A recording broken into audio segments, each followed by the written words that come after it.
अस्सलाम वालेकुम। SM news के साथ मैं हूं इश्तियाक अली। खबरों का सिलसिला बढ़ाते हुए खबर शामिल करते हैं बोलान से।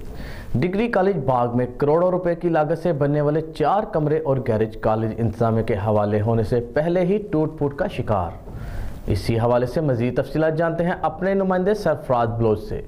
जी सरफराज, तफसीलात से आगाह कीजिएगा।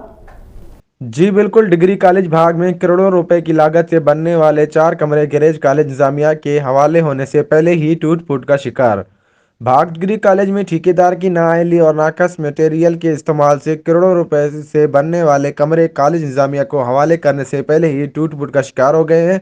अपने चंद रुपए बचाने के चक्कर में अवाम के करोड़ों रुपए को ज़ाया कर दिया। अफसोस की बात है कि अभी तक महकमा B&R के किसी भी अफसर ने काम का विजिट नहीं किया।